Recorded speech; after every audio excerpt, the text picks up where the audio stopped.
सोचा है कि प्यार इतना गहरा हो सकता है कि मौत भी उसके सामने हार मान ले?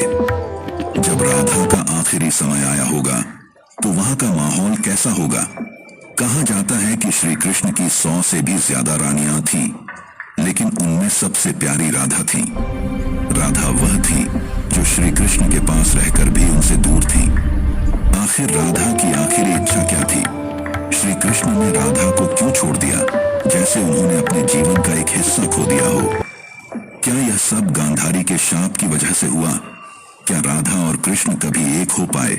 आज मैं आप सभी को इन सवालों के जवाब देने जा रहा हूं।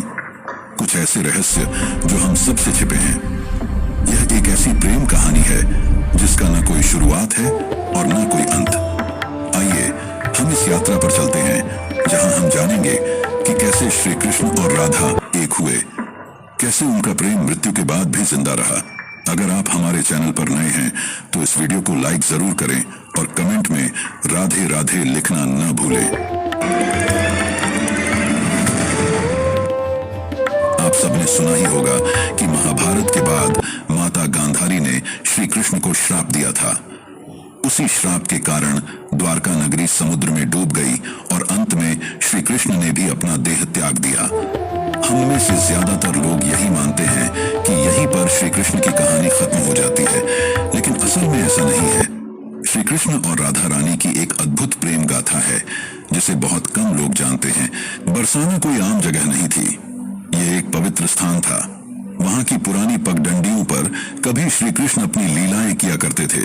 आज भी वहां प्रेम, हंसी, बांसुरी की धुन और उस दुख की गूंज बाकी थी जिसने युगों युगों से प्रेमियों को जिंदा रखा है। लेकिन इस प्रेम कहानी की शुरुआत न बरसाने से होती है, न उन गलियों से। इसकी शुरुआत तब होती है जब राधा बूढ़ी हो चुकी थी। उनका शरीर झुक गया था, लेकिन उनका मन आज भी पूरी तरह श्री कृष्ण का था। उनका दिल आज भी उनके लिए धड़कता था। जब कोई बांसुरी बजाता तो राधा के चेहरे का सारा दुख गायब हो जाता। उनका मन खुशी से भर जाता और एक हल्की सी मुस्कान छा जाती, जैसे पुरानी यादें फिर से ताजा हो गई हों। जब श्री कृष्ण ने मथुरा छोड़ा था तब राधा ने न तो कहीं शरण ली, न ही किसी से शादी की। वे अकेले रहने लगी। हर सुबह वे उठती, यमुना के किनारे जाती और जल चढ़ाती, फिर अपनी कुटिया में लौटकर श्री कृष्ण के आने का इंतजार करती। यही उनकी दिनचर्या थी। वे हर दिन यही करती, मानो उन्हें पक्का यकीन था कि कृष्ण जरूर लौटेंगे। गांव वालों को नहीं पता था कि राधा कौन है और कहां से आई है। वे उन्हें एक साध्वी समझते थे, लेकिन सभी जान गए थे कि राधा का सब कुछ श्री कृष्ण को समर्पित है, मानो उन्होंने अपना पूरा जीवन ही कृष्ण के नाम कर दिया हो। एक सुबह राधा अपनी आदत के मुताबिक यमुना तट पर जल चढ़ाने गई। तभी उन्होंने आसमान की ओर देखा। चारों तरफ सन्नाटा छा गया। उनके दिल में एक अजीब सी हलचल हुई। लेकिन मैं तब तक अपने शरीर को नहीं छोड़ूंगी जब तक श्री कृष्ण खुद मुझे विदा न करें, राधा ने कहा। मैं तभी इस शरीर को त्यागूंगी जब श्री कृष्ण मेरे सामने आएंगे और प्यार से मेरा नाम लेंगे, राधे। यह सुनकर गांव वाले हैरान हो गए। वे सोचने लगे कि इतना बड़ा राजा एक बूढ़ी औरत से मिलने क्यों आएगा, लेकिन किसी ने भी राधा की भक्ति पर शक नहीं किया। राधा ने अपना पूरा जीवन श्री कृष्ण के प्रेम में बिताया था। उनके दिल में आज भी कृष्ण के लिए अनोखा प्रेम था। उधर द्वारका में बैठे श्री कृष्ण का दिल सूना था। कहते हैं सब कुछ पाने के बाद भी इंसान के पास कुछ नहीं होता। कृष्ण की भी कुछ ऐसी ही हालत थी, लेकिन उनके मन में एक अजीब सा खिंचाव था। उन्होंने अपनी आंखें बंद की और राधा की आवाज उनके कानों में गूंज उठी। उस पल उनके दिल को सुकून मिला, लेकिन आंखों में आंसू थे। उन्होंने सब कुछ छोड़कर तुरंत उस एकांत कुंज की ओर चल पड़े जहां राधा रानी उनकी प्रतीक्षा कर रही थी। जब श्री कृष्ण वहां पहुंचे तो देखा कि राधा तुलसी के पेड़ के नीचे ध्यान में डूबी बैठी थी। कृष्ण ने पुकारा, राधे। ये आवाज सुनते ही राधा की आंखें खुल गईं। उनके चेहरे पर खुशी की लहर दौड़ गई। राधा ने कहा, प्रभु, अब मेरे जाने का समय आ गया है। मेरी आत्मा अब शांति चाहती है। कृष्ण ने उनकी आंखों में देखा। उन आंखों में सिर्फ कृष्ण के लिए प्रेम था। न उसे शब्दों में बयां किया जा सकता था, न छिपाया जा सकता था। श्री कृष्ण ने राधा का हाथ थाम लिया। धीरे धीरे राधा की सांसें धीमी होने लगीं और उसी तुलसी के पेड़ के नीचे उन्होंने अपने प्राण छोड़ दिए। लेकिन यह अंत नहीं था। उसी पल एक ऐसा रहस्य जन्मा जिसे सुनकर आप हैरान रह जाएंगे।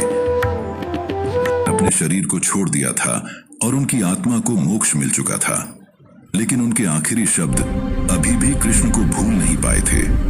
उनके अंतिम शब्द थे, जब इस धरती पर प्रेम का मतलब खत्म होने लगेगा तब मैं फिर से जन्म लूंगी, मैं वापस आऊंगी, क्योंकि प्रेम हमारे जीवन का सबसे बड़ा हिस्सा है, इसे खत्म नहीं होने दे सकते।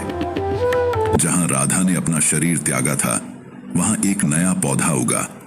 यह पौधा ऐसा था मानो स्वर्ग से आया हो। यह तुलसी से भी ज्यादा चमकदार था। गांव के लोग इसे राधा वृक्ष कहने लगे और इसकी पूजा करने लगे, लेकिन किसी को नहीं पता था कि उस पौधे के नीचे एक रहस्यमय फल था। उस फल में राधा के दोबारा जन्म का रहस्य छिपा था, जिसे जानकर कोई भी हैरान हो जाए। कई साल बीत गए। समय के साथ लोगों के मन में प्रेम की जगह वासना ने ले ली। अब ऐसा समय था जहां लोग प्रेम का असली मतलब भूल चुके थे। वे सिर्फ अपनी इच्छाओं में डूबे रहते थे। तभी बरसाने के पास एक छोटे से गांव में एक किसान के घर एक लड़की का जन्म हुआ। उसका नाम रखा गया ललिता। ललिता कोई आम लड़की नहीं थी। उसे बिना सिखाए ही बांसुरी बजानी आती थी। जब वह बांसुरी बजाती तो पेड़ों के पत्ते हिलने लगते और पक्षी खुशी से नाचने लगते। गांव वाले उसे देवी का रूप मानने लगे। वे कहते, इसे देखकर राधा रानी की याद आती है। ललिता अब 7 साल की हो गई थी। एक दिन वह यमुना नदी के किनारे बैठी थी। तभी वहां से एक संत गुजरे। जैसे ही उन्होंने ललिता को देखा, वे रुक गए और बोले, वही आंखें, वही प्यारी मुस्कान, राधा तुम वापस आ गई। ललिता को अक्सर सपने में एक सुंदर श्याम रंग का पुरुष दिखता। वह कुछ बोलता नहीं, बस बांसुरी बजाता रहता। उसकी बांसुरी की धुन ललिता के दिल को छू लेती थी। वह पुरुष कोई और नहीं, स्वयं श्री कृष्ण थे। एक सुबह ललिता को फिर वही सपना आया। उसने अपनी माँ से पूछा, माँ प्रेम क्या होता है? माँ ने हंसते हुए कहा, तू अभी छोटी है, तुझे प्रेम का क्या पता। ललिता चुप हो गई, लेकिन उसे लग रहा था कि यह सवाल उसने पहले भी किसी से पूछा है, शायद पिछले जन्म में। एक दिन जब ललिता 13 साल की थी, वह यमुना के किनारे बांसुरी बजा रही थी। अचानक उसकी बांसुरी से वही धुन निकली जो श्री कृष्ण उसके सपनों में बजाया करते थे। जैसे ही वह धुन बजी, जमीन फट गई और उसमें से एक मूर्ति निकली। वह एक स्त्री की मूर्ति थी जिसके हाथ में बांसुरी थी। जैसे ही ललिता ने मूर्ति को उठाया, एक दिव्य आवाज गूंजी, तुम लौट आई राधे। ललिता चौंक गई। उसे समझ नहीं आया कि यह आवाज किसकी है और उसे राधे क्यों बुलाया जा रहा है। समय बीतता गया। अब ललिता का व्यवहार बदलने लगा। उसे जानना था कि वह आवाज किसकी थी, उसका जन्म क्यों हुआ, राधा कौन है और प्रेम और कृष्ण जैसे शब्द उसे इतना क्यों आकर्षित करते हैं। अब आगे की कहानी और भी रोमांचक और रहस्यमयी होने वाली है, तो उससे पहले इस वीडियो को लाइक करना ना भूल। उसी समय एक संत हिमालय में कई सालों की तपस्या करके बरसाने लौट रहे थे। जब उन्होंने ललिता को देखा तो वे हैरान रह गए। वे बोले, कई युग पहले मैंने राधा की ऐसी ही आंखें देखी थीं। उन्होंने गहरी सांस ली और कहा, बेटी तुम इस युग की नहीं हो, तुम्हारा जन्म किसी खास मकसद के लिए हुआ है। ललिता ने पूछा, कैसा जन्म और क्या मकसद? संत ने पुरानी बातें याद करते हुए कहा, आज के युग में प्रेम सिर्फ एक शब्द बनकर रह गया है। तुम्हें इस युग को सिखाना है कि सच्चा प्रेम क्या होता है। अब बरसाने की गलियों में एक नई कहानी शुरू होने वाली थी। असल में यह कहानी नई नहीं, बल्कि राधा के दोबारा जन्म की पुरानी कहानी थी। ललिता अब जवान हो रही थी। उसका मन बेचैन रहने लगा, जैसे कोई उसे बार बार पुकार रहा हो। वह हर दिन यमुना के किनारे बैठकर उस शख्स के बारे में सोचती जिसका चेहरा उसे याद आता था। वह शख्स कोई और नहीं, श्री कृष्ण थे। एक दिन ललिता ने अपनी माँ से उत्सुकता में पूछा, माँ क्या प्रेम बिना बोले भी हो सकता है? माँ ने जवाब दिया, बेटी सच्चा प्रेम वही है जो बिना कुछ कहे दिल से दिल तक पहुंच जाए। लेकिन ललिता का मन तो उस शख्स के लिए धड़क रहा था जिसे वह जानती तक नहीं थी, जिससे वह कभी मिली भी नहीं थी। एक दिन संत ने ललिता को अपने आश्रम बुलाया और कहा, राधा, अब समय आ गया है। कृष्ण ने इस युग में जन्म ले लिया है, लेकिन वे एक ब्रह्मांड के रूप में आए हैं। तुम्हें उन्हें ढूंढना होगा। ललिता खुशी से झूम उठी, क्योंकि जिस पल का वह सालों से इंतजार कर रही थी वह पल आ गया था। ललिता ने पूछा, संत जी, मैं कृष्ण को कैसे पहचानूंगी?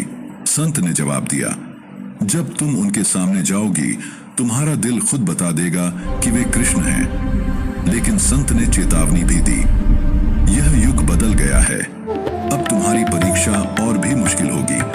तुम्हें पूरे संसार से लड़कर प्रेम का असली मतलब समझाना होगा।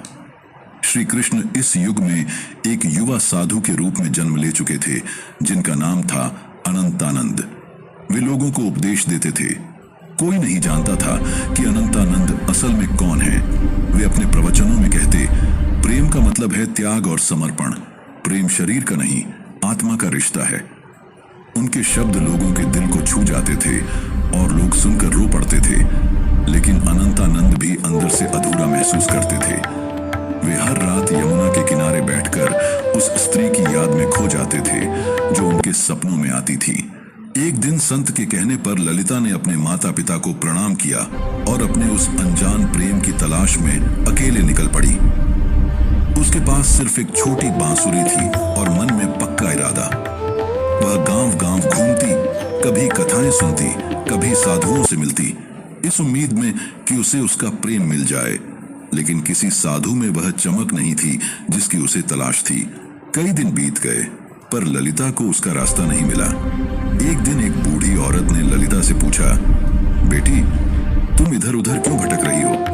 ललिता ने जवाब दिया, मैं किसी को ढूंढ रही हूं। बूढ़ी औरत ने ललिता को देखकर राधा की याद की और कहा, तुम बांसुरी बजाओ। जो तुम्हारे लिए बना है वह बांसुरी की धुन सुनकर खुद तुम्हारे पास आ जाएगा। ललिता गांव-गांव घूमती, बांसुरी बजाती। 8 गांव बीत गए, पर वह शख्स उसे नहीं मिला। फिर एक दिन ललिता एक पहाड़ की चोटी पर खड़ी होकर बांसुरी बजाने लगी। उसी पल कई मील दूर अनंतानंद की आंखें नम हो गईं। उन्हें वह धुन सुनाई दी। ललिता को भी लगा कि यह धुन उसे अपनी ओर खींच रही है, लेकिन वह अनंतानंद को ढूंढ नहीं पाई। अब वह थक चुकी थी, उसकी हिम्मत टूटने वाली थी। तब ललिता ने प्रण लिया, अगर अगली पूर्णिमा तक मैं उसे नहीं ढूंढ पाई तो यमुना के किनारे अपनी जान दे दूंगी। उस दिन ललिता ने आखिरी बार अपनी बांसुरी बजाई। उसकी धुन इतनी गहरी थी कि सुनने वाला भीग जाए।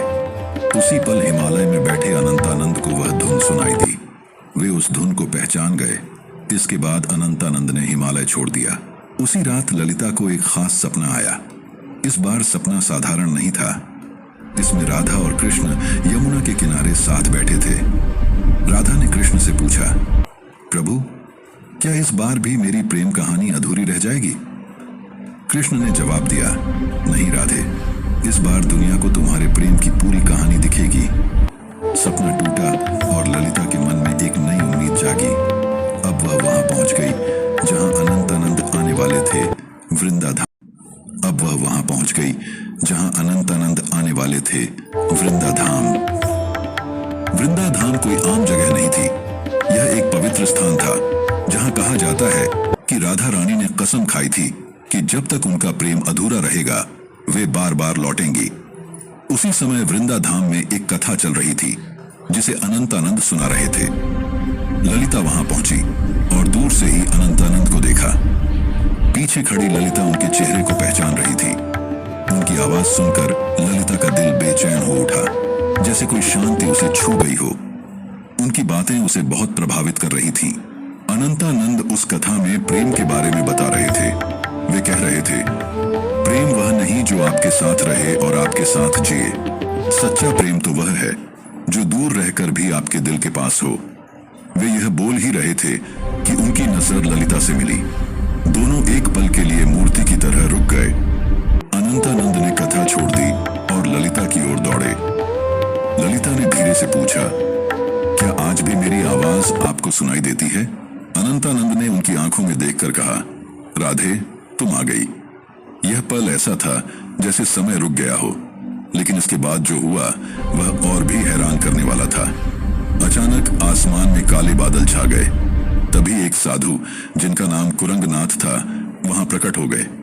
वे नहीं चाहते थे कि राधा और कृष्ण का मिलन पूरा हो। उनका मानना था कि अगर ऐसा हुआ तो लोग प्रेम को धर्म से बड़ा मानने लगेंगे, जो समाज के लिए ठीक नहीं होगा। कुरंगनाथ ने कहा, तुम्हारा प्रेम आज के नियमों के खिलाफ है। आज का समाज न इसे समझ पाएगा, न बर्दाश्त कर पाएगा। अनंतानंद ने जवाब दिया, प्रेम दो आत्माओं का मिलन है। तब कुरंगनाथ ने उनकी आखिरी परीक्षा रखी और बोले, अगर ललिता ने अगली पूर्णिमा से पहले आंखों पर पट्टी बांधकर तुम्हें ढूंढ लिया तो तुम्हारी प्रेम कहानी पूरी मानी जाएगी, वरना तुम्हें युगों युगों तक फिर से बिछड़ना होगा। अनंतानंद यह सुनकर चुप हो गए, लेकिन ललिता ने हिम्मत और प्रेम से भरा जवाब दिया, मैं आपकी शर्त मानती हूं। पूर्णिमा की रात नजदीक आ रही थी। यह परीक्षा ललिता के लिए सिर्फ एक शर्त नहीं थी, बल्कि उसके प्रेम और धैर्य की जंग थी।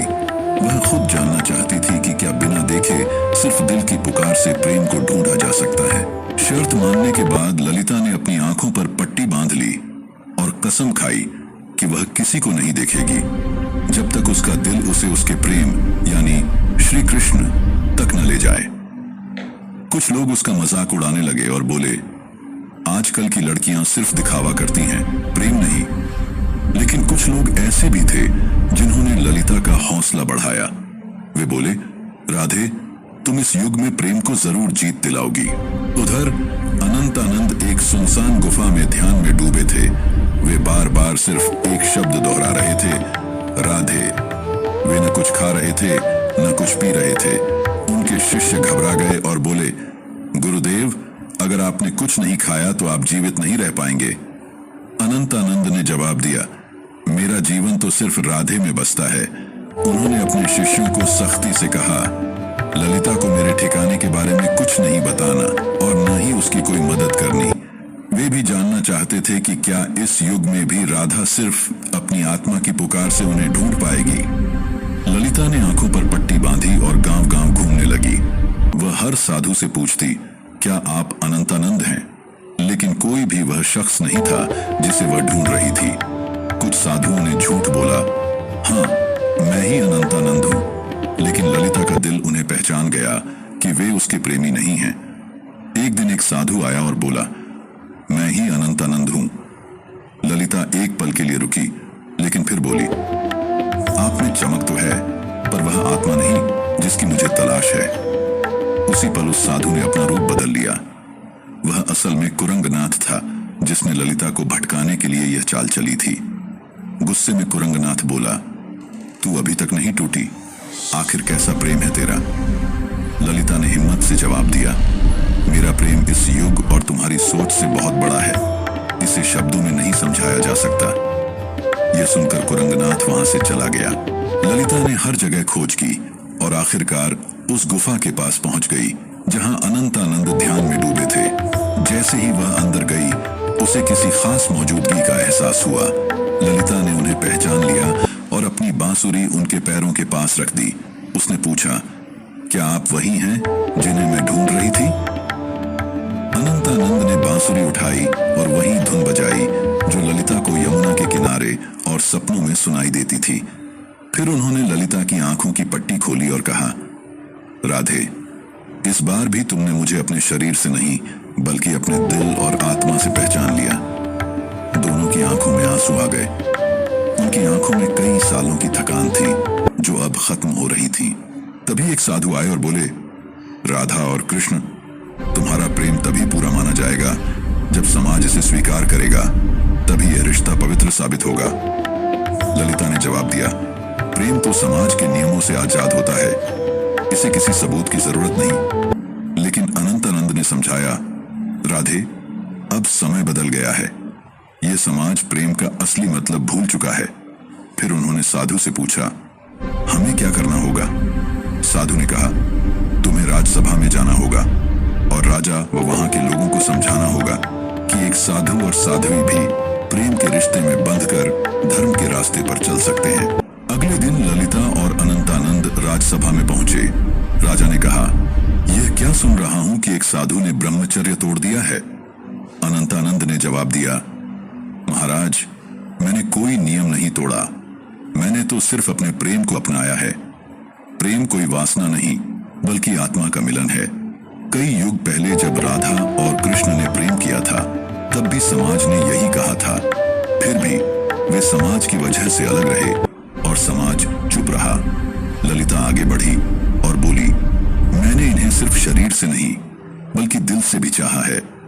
अपने प्रेम को साबित करने के लिए मैंने कठिन परीक्षा दी है।